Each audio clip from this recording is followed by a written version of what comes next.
मित्रों, आपका स्वागत है। आज हम सब क्लास 2 और 3 में हमने जोड़, घटाव, गुणा भाग का अध्ययन किया था।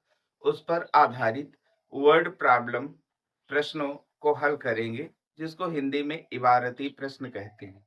जैसा कि हम जानते हैं, प्रत्येक विषय की अपनी भाषा होती है। वैसे मैथ में इबारती प्रश्नों को हल करने के लिए हमको भाषा की आवश्यकता पड़ती है। आइए हम सब भाषा के आधार पर इन प्रश्नों को हल करते हैं। रुचि ने इलेक्ट्रॉनिक शॉप से रुपया 10,525 की वॉशिंग मशीन, रुपया 2,050 का मिक्सर और रुपया 675 का प्रेस खरीदा। उसने कितने रुपए खर्च किए? तो हम लिखेंगे वॉशिंग मशीन का मूल्य। Washing machine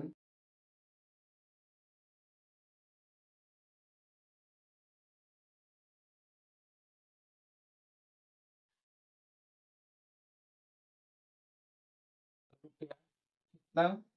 10,525।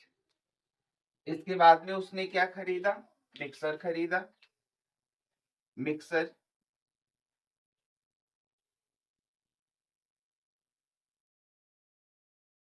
का मूल्य कितना है? रुपया 2,050। तो हम स्थान के आधार पर संख्या को लिखेंगे। यहाँ पर संख्या हमारी 10,000 तक है और यहाँ पर संख्या केवल 2,000 तक है। तो हजार के स्थान पर 2, जीरो, सैकड़े के स्थान पर और दहाई के स्थान पर 5 और इकाई के स्थान पर 0 लिख। अब उसने क्या खरीदा है? प्रेस खरीदा है। प्रेस का मूल्य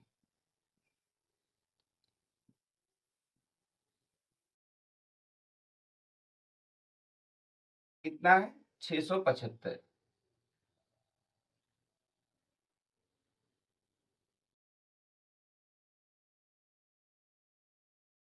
पूछ रहा है उसने कितने रुपए खर्च किए। तो कुल खर्च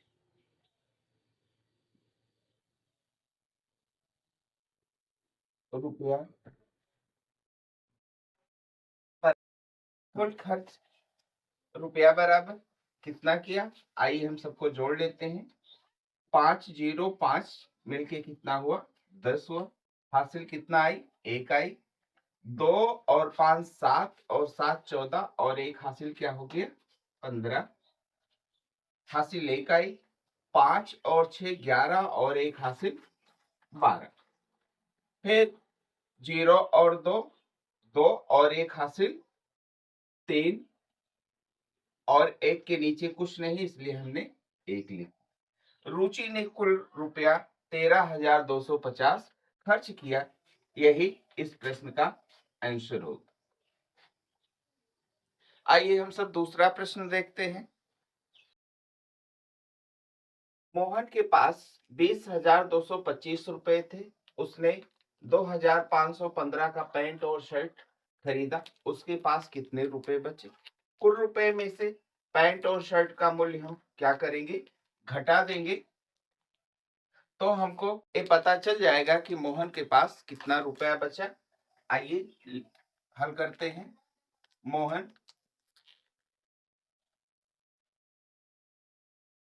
के पास कुल रुपए बराबर कितना है उसके पास में? 20,225 रुपए।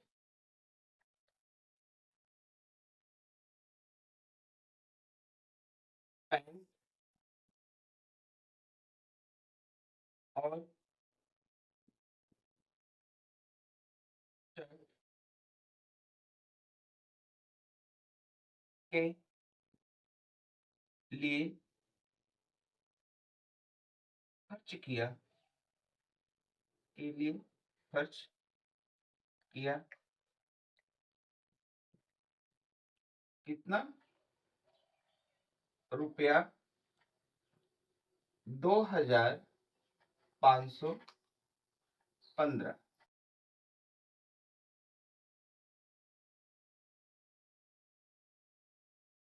बचे रुपए बराबर बचे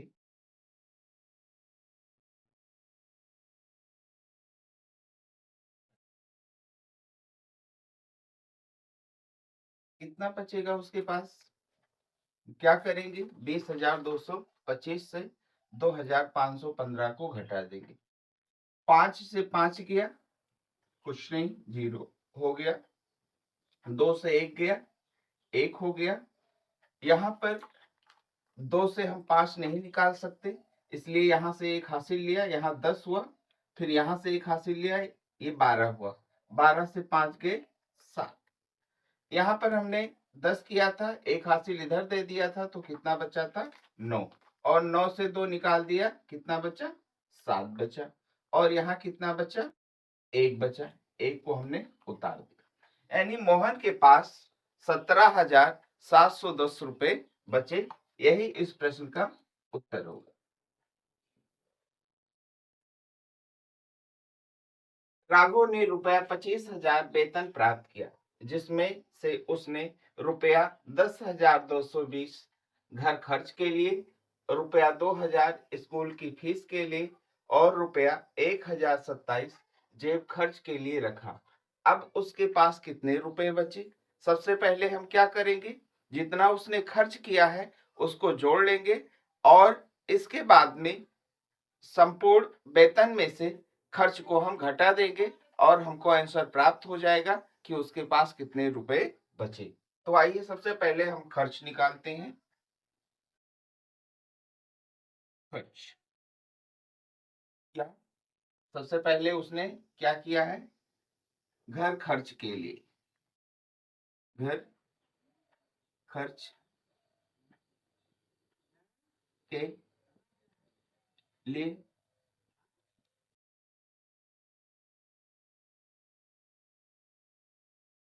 कितना उसने रखा है, 10,220 रुपये। स्कूल फीस के लिए, स्कूल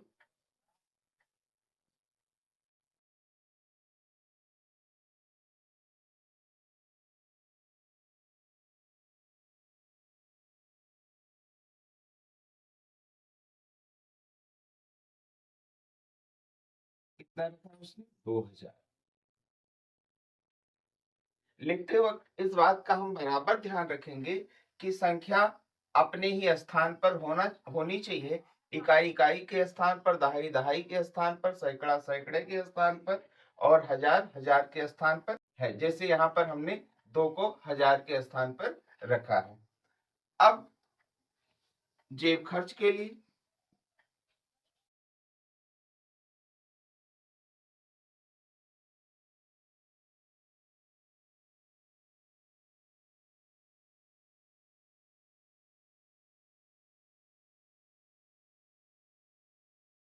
1,027।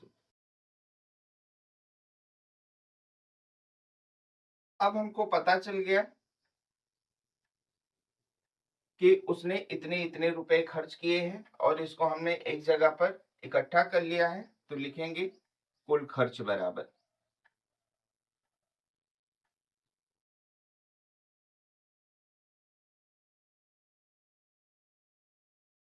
0 0 और 7 जोड़ दिया है, क्या आया 7 आया। 2 0 और 2 4 आ गया और 2 0 0 क्या आ गया 2 आ गया। 0 2 1 कितना हो गया 3 हो गया और 1 के नीचे कुछ नहीं, इसलिए हमने 1 को ज्यों का त्यों उतार लिया। अब हम क्या करेंगे, पूछ रहा है कि उसके पास कितने रुपए बचे। तो लिखेंगे उसके पास कुल रुपया बराबर कितना है? 25,000।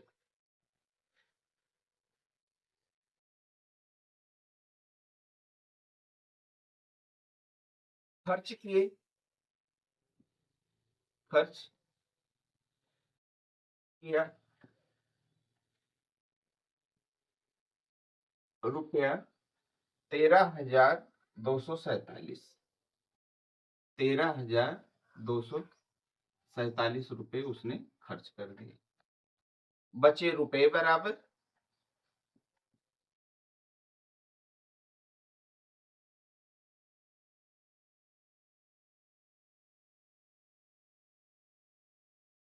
क्या करेंगे? घटा देंगे। 0 से 7 जाएगा नहीं, यहां से 1 हासिल लेंगे, यहाँ 10 होगा, फिर यहाँ से 1 हासिल लेंगे, यहाँ 10 होगा, फिर यहाँ से 1 हासिल लेंगे, यहाँ 10 होगा, और 10 से 7 गया 3। यहाँ कितना बचा? 9 बचा। 9 से 4 गया 5। यहाँ भी 9 बचा है। 9 से 2 गया 7। यहाँ कितना बचा? यहाँ 4 बचा था, क्योंकि इधर से ही हमने हासिल इधर को दिया था, तो 4 से 3 गए 1, और 2 से 1 गया 1। उसके पास 11,753 रुपए शेष बचे। यही इस प्रश्न का उत्तर।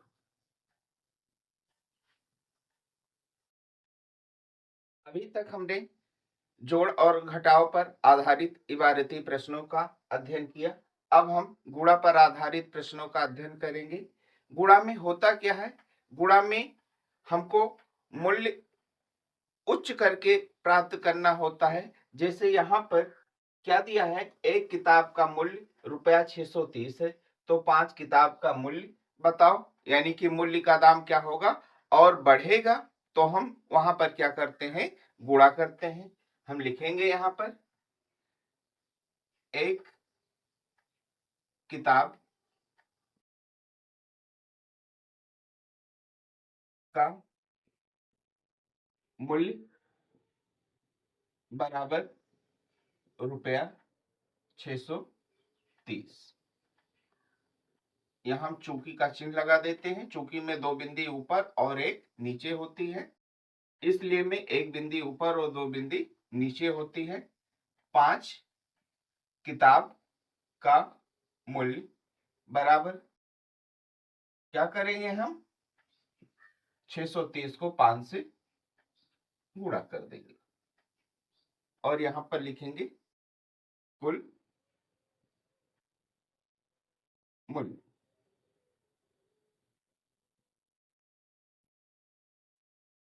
5 का 0 से गुणा किया, 0 हो गया। 5 का 3 से गुणा किया, 15 आया। 5 को हमने इकाई के स्थान को लिख दिया, दहाई के स्थान को हमने हासिल में ले लिया। 5 छक 30 और 1 हासिल आई थी, कितना हो गया? 31। यानी 5 किताब का मूल्य कितना होगा?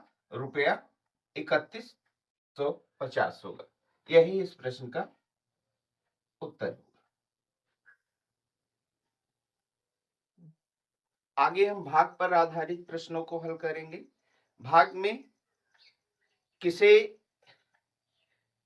वस्तु को इकट्ठा मूल्य दिया होता है, उसमें एक वस्तु का मूल्य बताना होता है। जैसे यहाँ पर 16 पुस्तक का मूल्य दिया हुआ है, 880 रुपया है, तो एक किताब का मूल्य हमको बताना है। जब हमको मूल्य को निम्न करके ज्ञात करना होता है, तब हम क्या करते हैं? भाग करते हैं। यहाँ लिखेंगे हम, चूंकि 16 पुस्तक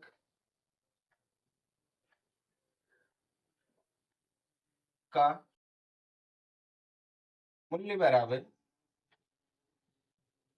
रुपया 880, इसलिए एक पुस्तक का मूल्य बराबर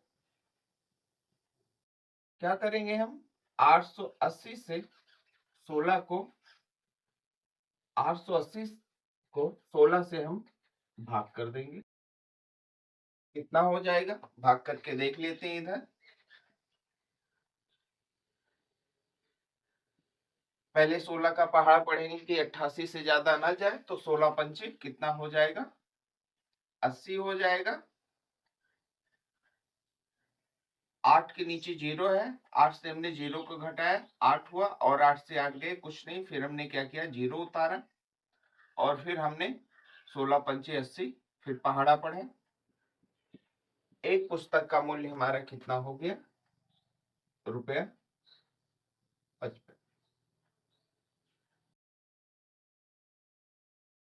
यही इस प्रश्न का उत्तर होगा।